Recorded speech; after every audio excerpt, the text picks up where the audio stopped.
Broadcasting from the business capital of the world, this is the Podcast Business News Network. Josh Robichaud joining us here once again, the founder and CEO of his own company. It's called Matrixa Research Group. And as I learned today, he's also a cat rescuer. Got a few black cat rescues here at the house. So. Oh, hence there's a black pillow. If you're live on the Zoomcast, you can see the pillow there, but that's amazing. I commend you on that. I'm a cat lover and a cat mother, so thank you so much. And as far as Matrixa, tell us a little bit about that. You know, new listeners today, each and every time. So let's give them a little insight into what Matrixa Research is all about. Well, good morning, Jill. Thanks again for having me today. For the new listeners in the group, Matrixa Research Group. We're kind of a jack of all trades little company here. We do a number of different things. Our three main departments are basically a research department, a travel department, and then we call it a mentorship department. And then the research department primarily focuses on genealogy and historical research, things of that nature. Our travel department, which is really what we like to call our travel concierge, which is kind of what we're going to talk about today, focuses a lot on travel planning, genealogy travel, trip reports, travel reviews, things like that. Basically just helping anybody with their travel needs. And then lastly, our mentorship department focuses primarily on one-on-one coaching, corporate level coaching, group type sessions, mentorship, resiliency training, basically just overall all around mental health advocacy. Perfect. And how can we reach you? Tell us your contact information. We do have a website, so matrixaresearch.com. We are on most of the main social media players, so Facebook, Instagram, Twitter, and LinkedIn. And our handle for Twitter and Instagram is Matrixa_explores. And then if you just type in, Matrixa Research Group in either Facebook or LinkedIn, you'll find us there too. Perfect. So what did you have in mind for us today? What did you want to dive into? Well, we focused a lot on the genealogy stuff last week. So this week I was hoping to focus a little bit more on our travel services. Everybody loves to travel, so I figured this would be an easy one to touch on today. Every day, Matt, you know what? I think about traveling every day. I do too. Want to explore the world and do things. Like I just took my kids this weekend to Mount Vernon, New Jersey to try skiing, but it's a little vacation, like anywhere, just to try someplace new. I want to see places all the time. I was going to say, especially up here for us in the Northeast, it's easy to get stuck in the home during the winter. So trying to get out, do anything little, it's always nice. And you're in Maine? I'm in Maine. Yep. So. Okay. All right. Yeah. You must have plenty of snow up there now, right? We got some inches. It's not a ton. We had about 5 or 6 inches earlier in the week, and but then that turned to ice, and now it's rain. So it's back and forth between each thing, and then whether the power goes out or not. So like I was telling Jill before we signed on here, that if I lose everybody, it's because we probably had another power outage. But all right, so it's not technical difficulties on our end. All right, great. Let's talk about travel and the services you offer. So I'm a big travel nerd. Aviation geek is one of the terms that people throw out there. I've been my whole life. I've traveled a lot with my previous roles at the government and things like that. And when I decided to start this company, I figured, how can I add in the travel piece and kind of give back to our customers, and in what capacity can I do that? So I decided to get into more of a travel planning role. We try to bring our expertise on board and basically, plan your trip from A to Z. Mm-hmm. I follow a lot of forums online. Facebook is great there's a lot of good pages on Facebook. Like, for example, there's a London Travels Facebook page. There's a Scotland Travels Facebook page, a Paris Travels, basically travel pages for everything. And every day you probably see, a dozen, 20 questions, and sometimes the same, but, ranging from anywhere from the basic, what kind of shoes should I wear in Paris? Or, to, is this area in London a nice place to stay? Things like that. So I figured, how can I bring some of our expertise to answer some of those questions for folks, and really, get into the planning stages of travel for folks, and breaking it down as simple as possible. Because sometimes, you see all these questions online, you see all these things, and it really is can be a stressful thing, and it's supposed to be a fun thing, right? But the leading up to it can always be stressful. And then if you're going somewhere where you've never been before, especially overseas, that is just another added layer of stress, that if we can kind of at least bring that stress down for you before you trip or while you're out there. That's something we look forward to doing. And in fact, we got a really basic slogan: "Let us take the stress out of your travel planning." Oh my, Mhm. it always is stressful. It is because you don't know where, what, how, and it's just, it could be so different. If you book randomly, like on Expedia or something, I've had this experience just to say, not to use them, just them, but, and you go to this hotel you think you're staying at, and it's just not what it seems. Exactly. Yeah. Well, it's so easy these days. You really got to look at the reviews you see on whatever website you're on, whether, Hmm. it's really easy to put fake reviews out there. It's really easy to, of course, the hotel or whoever is going to put their own reviews out there or their own pictures and stuff. Yeah. But you really got to look at some of the, customer reviews and some of the customer pictures. I like to hone in on the pictures just because, if somebody's posting a picture, especially if it's something negative, it's usually pretty true. But yeah, you're right. You just never know. And you show up at a hotel that says it's a 5-star and it's a 2-star or something like that. And, that's actually a good point too. A European 5 stars may be different than a United States 5-star. Those, I think, the star ratings kind of get thrown around a little loosely sometimes. So you just, like you said, you just got to be wary of what you're looking at too. But we do Hmm. that we do that for you. So we'll do all that research for you. We have hotels that folks have stayed at before that we might recommend, we might not recommend. So typically if we've been there and we had a good time, we'll probably recommend those places as a safe bet, and then we'll go from there. But having said that too, we are not financially, or we don't get kickbacks from any of these places. We don't do anything like that. So we're not tied to any type of other entity. Travel related entity too. So that's a good point. Good. So how does it work? I mean, what's the someone comes to you and says, we want to travel here, gives All you right, an idea. Break it I'll down. break it Yeah. down. Well, the one thing I will say too, let me caveat: we don't book. We're not a booking service. Oh, We've okay. looked into that. We haven't decided on whether we're going to pursue that or push things to that You're the in the future. go-to for the advice for We're the just the go-to through advice. I mean, not just, that's a lot, but yes. that's true.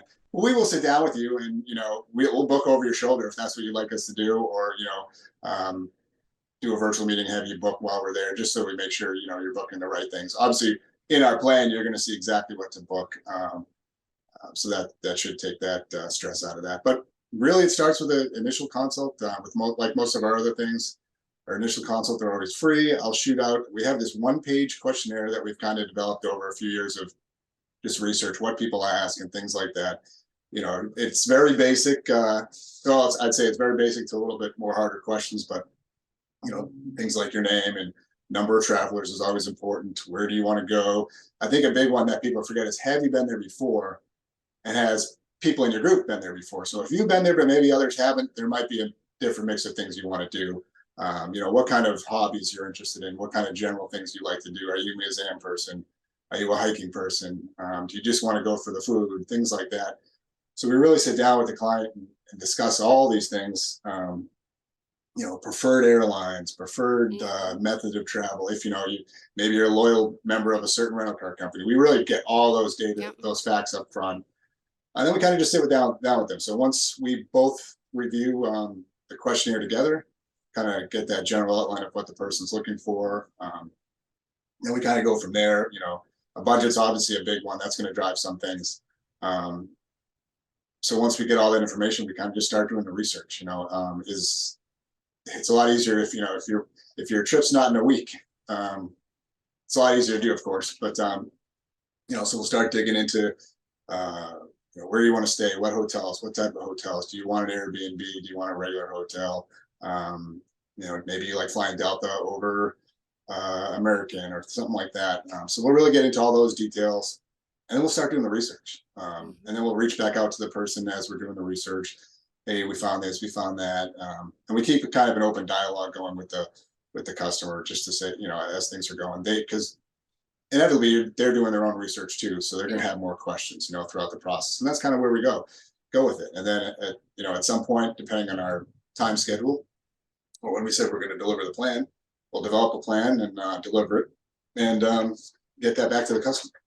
But really, we focus on just about everything you can think of, flights, any type of ground transportation, rental cars, private private car service, obviously railroads, maybe not as big as the United States. I mean, of course, we have Amtrak, but railroads are a lot bigger in Europe and Asia. So we focus a lot on rail travel. Like I said before, hotels, anywhere you want to stay. It really depends on a budget, but we'll focus on all those. Airbnbs, VRBO, if you want to stay in that type of setup, which sometimes is better for groups. I do a yearly trip with some close friends, and between cost and just being able to enjoy the trip together, we try to stay in a place you have 3 or 4 bedrooms instead of a hotel. It just makes it all that better. And then, besides the kind of logistic lodging and all that part of it, then we really focus on what do you want to do? Because that's really get the easy stuff out of the way. You might be spending all day. You want to spend all night at a comfortable hotel, but what are you going to do during the day? And that's where we start focusing on what are your hobbies? What do you really want to see? Sometimes it's somewhat easy. If you've never been to Paris, well, maybe you want to see like the top 3 or 4 things, and go from there. What kind of another big thing we look at is what is your pace? Because and then how mobile are you? Like for me, I like to walk. I just took my 71-year-old mother out to London, and it's great. She's still very mobile. She still moves around. So we were able to walk everywhere. I mean, we did 8 miles one day, and that to me is a little easier than if you're maybe a little less mobile. Okay, now we can factor in, do you want to take the subway? Do we need a private car everywhere? Things like that. But we do make sure we look and cover all those things. And then what kind of pace do you want? Some people want a slower pace. Like for me, I'm not interested in doing 5 things a day. 1 or 2 things a day, maybe, it's good for me. But some people, they like to pack it all in. I'm going to this one place I only have 3 days. This is my one trip of the year. I'm going to pack it all in, and we'll do that for you. We'll get it all scheduled. So we really look at, what kind of events do you want to do? Do you want to do tours? There's so many tour guides and tour groups out there. Sometimes those are just easier. Personally, for me, I prefer just doing my own thing, but others just want that structure. It's a lot easier with some of that structure. So true. Yeah. And could you give me some examples, some specific places people are looking at now? What's the hype here? It is winter, you're in Maine, but you're working with people all over the country. It's not just people in Maine. But is there so many hotspots that people wanting to see and visit now during this time of year? I mean, it seems lately some of the stuff we've been getting is a lot of Europe stuff, a lot of European travel. Some folks, like you said, it is winter, so maybe some people going out west, Colorado, things like that for some skiing, or even up here to Maine or New England area for skiing. We do get a lot of, I'd say not the majority, but the higher percentage of the questions we get or things we planned for, probably Europe. That seems to be steady throughout the year. So right now we're doing a decent amount of couple of Italy trips we got in the hopper. Right now we're doing one, Italy up to client wanted to go from Italy through the Alps, wanted to do a train ride through the Alps, and then over to Paris. So I only recently saw that on Instagram. These beautiful train rides through Switzerland. What I had no idea there were so many different trains. There is. So there is the normal trains. You can just jump on the train and go if you're actually looking to go to point A to point B. But there's a slower train called the Bernina Express that goes. Yeah. It takes a couple little extra connections. Like in this case, you're going from Rome to Milan, then you jump from Milan on an Italian train up to another town, and then you jump on their 4-hour Bernina Express to another town, and then you go up to Zurich, where in this case Zurich's just an easy connection to Paris. So for this client, they're doing a few days in Rome, do their little train trip, do a night in Zurich, maybe spend the morning in Zurich for breakfast, and then take the train to Paris the next day. So we do get a lot of that.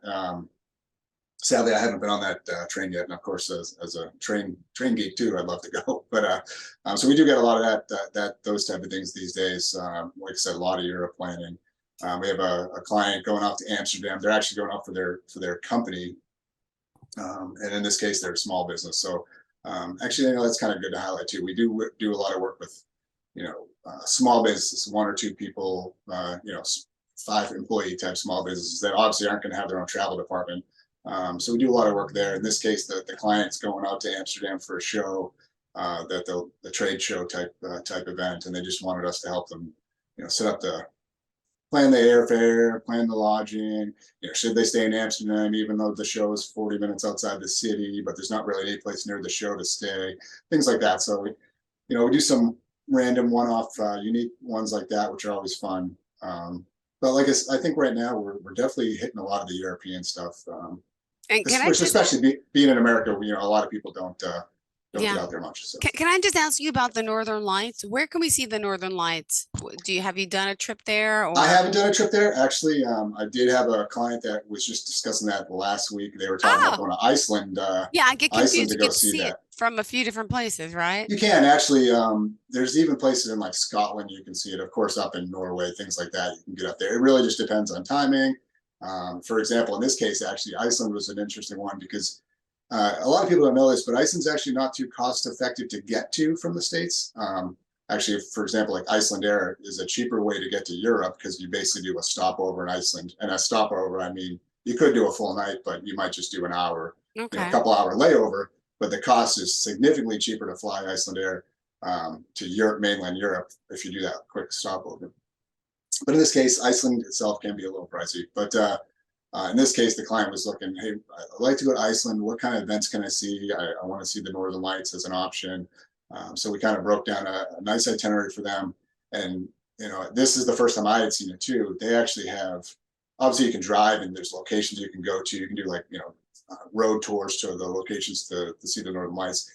But there's also cruises. And I maybe use the Oh, term loosely cruises. It's more like, you can think of it more like a whale watch type okay. Okay. expedition where the ship goes out for like 5 hours. You have a meal on the ship, you go up to see the Northern Lights. It's kind of like an expedition, and then you come back. And so that's, when we realized that, mentioned it to the client was like, oh, this will be fun for my kids on this. It'll be an awesome time. And I think it even, from a light perspective, just being a former sailor, being on the ocean, be able to see it that way would be so much fun. So it's funny that you asked because we literally just did that. So I would say, Iceland's an easy one if you're coming from the States, and you wanted to keep the travel costs down a little bit. Yeah. Or, like I said, things like Scotland or anywhere up north, Norway, Sweden, things like that. So, And there's only a certain time of the year you could see them. Is that true? Is it a I certain believe that's month? true. I'd have to confirm that one. Okay. I'm not I'm totally just up on the curious Northern Lights myself. yet. All right. All right. All right. So yeah, so one thing, so once we kind of dig into all that for clients, get all the information you want. Like I said, we kind of take a slow, holistic approach to the plan. We actually started using a software this year called Travefy. They're really nice visual. A lot of people like visual aids and visual itinerary type things. A nice little software package that they provide us that really breaks down day by day what you're going to do. Easy enough to link anything you want in, so the client can either go. You basically get the itinerary in a PDF format or an internet link. So you could easily go to your itinerary back and forth every day. Click on links throughout the itinerary to see where you need to go. Google Maps, things like that. It allows us to price everything out for you. So you're going to get a price at the front page that's either per person or total for the trip, depending on how you want to do it.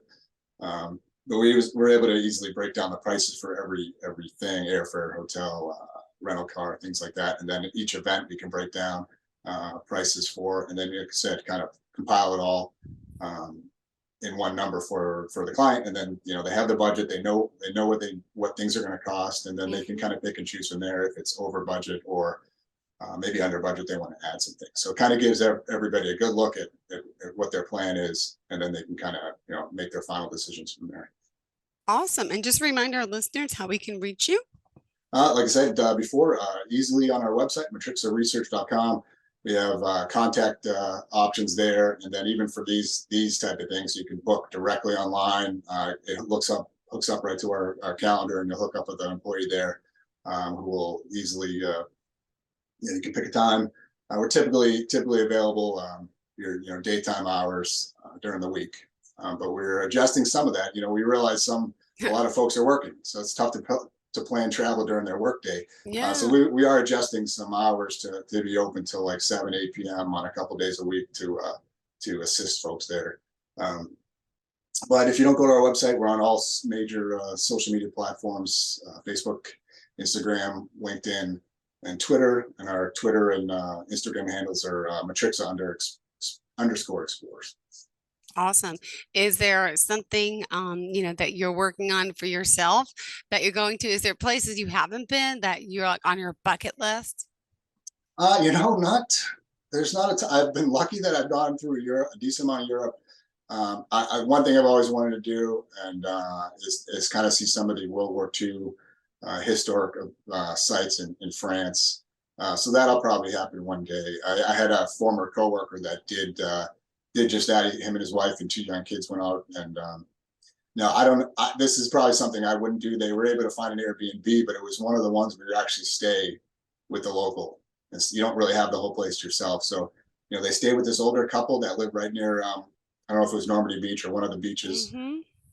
and they just enjoyed it. They said it was such an amazing thing because you had this, local French couple that they stayed with. They cooked them breakfast every morning. They were able to, just tell them about the history of the location, and it just kind of like almost like a full immersion experience for them. And so ever since they told me about that, that's definitely something I kind of want to look into. I don't think, like I said, I'd probably do my own Airbnb or just a hotel, but just to go see some of those sites. And I hear just the museums and seeing the cemeteries is just such a moving event, especially for somebody like myself who was a prior military person. That's definitely on my bucket list. And then maybe just some more fun trips throughout the Mediterranean. For those who've never been, Mediterranean, for me at least, I found it to be extremely relaxing place. Greece, some of the Sicily, some of those type of places. If you need some place to relax, go out there, find a little place that overlooks the ocean, and just unwind and maybe unplug for a bit. That would be I my suggestions. Last year I went to my boyfriend has a place in Athens. So Oh we wow. ventured, we did Mykonos and Santorini with 9 children, which was not fun. And I honestly don't think the islands were that beautiful to begin with.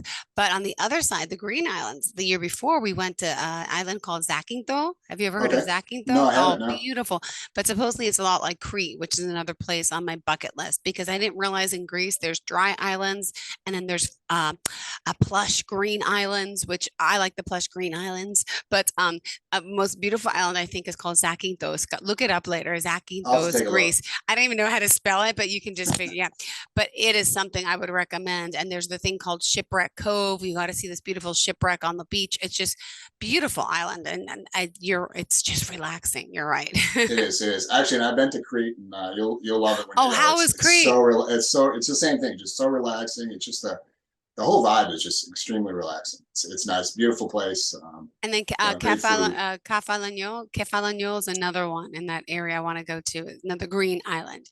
There's just so many places. It's like once you feel like you've gone to all these places, then you Yeah, realize, wait a minute, there's a million so more. many more. And there's like, yeah, there's supposed to be like hundreds of Greek islands too. Yeah. Yeah. So, All right, um, go oh, ahead. do we have how much time do we have left? Oh, we're good. We still have 5 minutes. Okay. The last thing I guess I'd say, a couple other travel, those are our two big things: international and domestic travel stuff. Just like last week, I touched on the cost a little bit. It's a really simple cost. Domestic travel planning is a $40 fee, and that comes with a full-on itinerary, and then whatever discussions we have internally, between the customer. We do up the cost a little bit if it's a group of 4 or over to $75. And then for any international travel, which typically is a little more takes a little bit more Intense. energy, Hmm. $75 for a plan, or $100 for a group of 4 or more. So pretty straightforward pricing there. And then besides those type of travel things, we do a few other real quick things. We do I call it area location scouting. Sometimes companies want people to go out and, hey, we're looking at building an office here Yeah. or there, and we do some of that type of stuff. Maybe security analysis for locations. We do things like that on a much smaller scale, but we are here for that.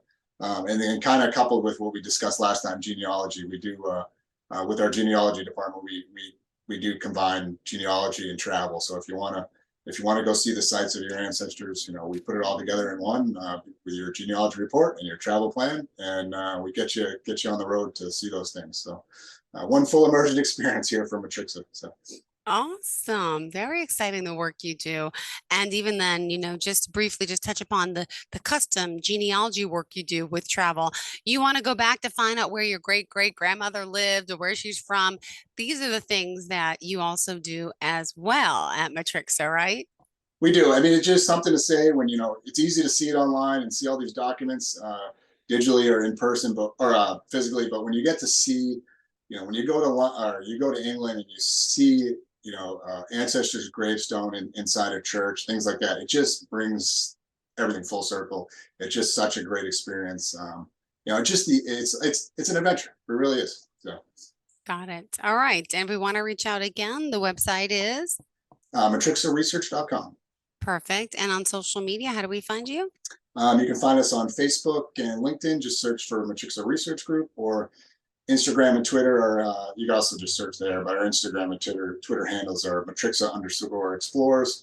And we also have direct email too, just explores@matrixaresearch.com. Those are our, we're just everywhere, so you can easily find us. Great. So travel concierge, you got research, consulting, and then also on your website, it mentions mentorship. Could you just share a little bit about that? Yeah, we do a lot of mental health advocacy, one-on-one coaching, things along those lines. I think that's going to be my focus for our next podcast. But that is one that's near and dear to my heart with my prior military service. So we do like to do some of that leadership and resiliency coaching.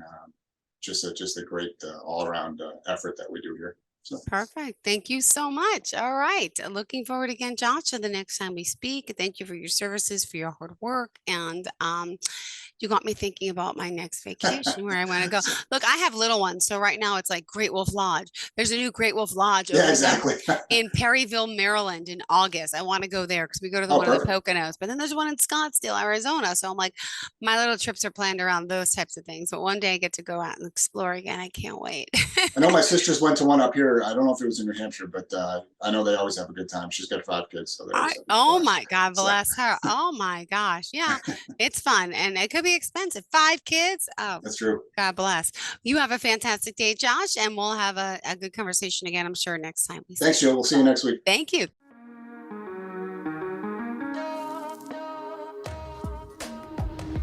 Broadcasting from the business capital of the world, this is the Podcast Business News Network.